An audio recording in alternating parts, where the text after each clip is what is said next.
It has been rescheduled, it's been relocated, but one of the biggest events on Kelowna's music calendar is going ahead. Denim on the Diamond is this weekend.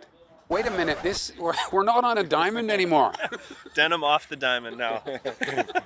So you're setting up here in City Park. First of all, does it work well for what you got planned?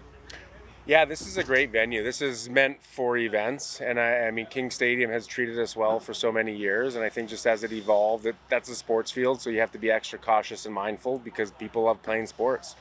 Whereas out here, we're able to put a festival together for people to come have fun. So just to cover that off, there wasn't any bad blood out of that location. It just got a bit too big for that spot. Am I right? Yeah, no, it's nothing but fond memories with them, and we're excited to kind of showcase King Stadium. I know a lot of people had never been there for baseball. A lot of people didn't even know it existed. So yeah, it's bittersweet. This venue's, as Mitch said, a little more accommodating to our needs infrastructure-wise and just access points. But yeah, we'll miss Kings. Lee and the Blondelays who run King Stadiums will be on site having fun this weekend. Well, that's all. That sounds great. So this will be your fifth in 6 years. I guess COVID interrupted things a bit, but for people that aren't familiar with what to expect at a Denim event, what does it look like?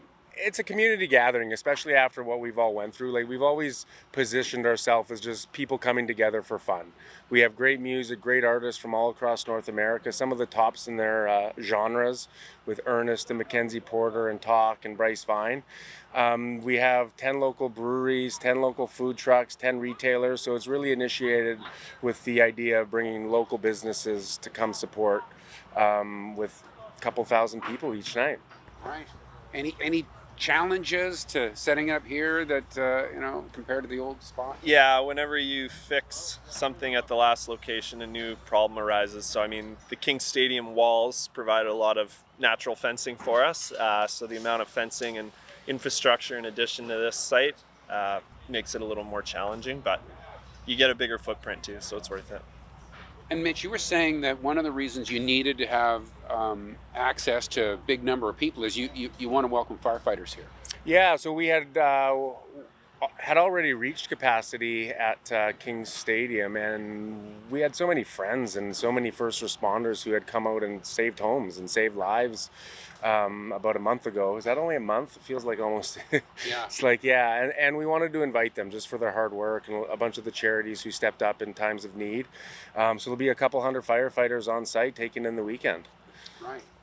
Yeah, so this was supposed to have already happened this year's. Yeah, we're in overtime right now. And it feels like we're going into triple overtime. We're starting to get some cramps in the legs. Right.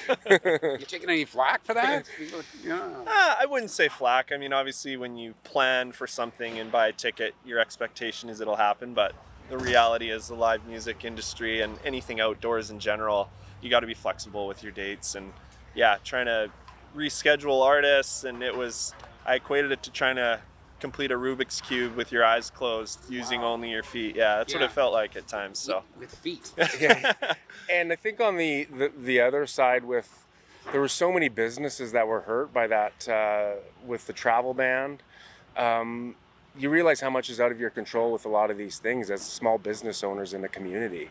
And it would have been easy just to say, all right, well, let's do it next year. But there's a lot of businesses who are hurt from that weekend that didn't happen in August. And so it's kind of, and we're friends with all of them. They helped put this all on. So for us, it was like another reason that we could pull everyone together and do something big for Kelowna downtown. It is amazing in the 6-year history of putting this on, how many weird, disastrous situations have messed you up. Yeah.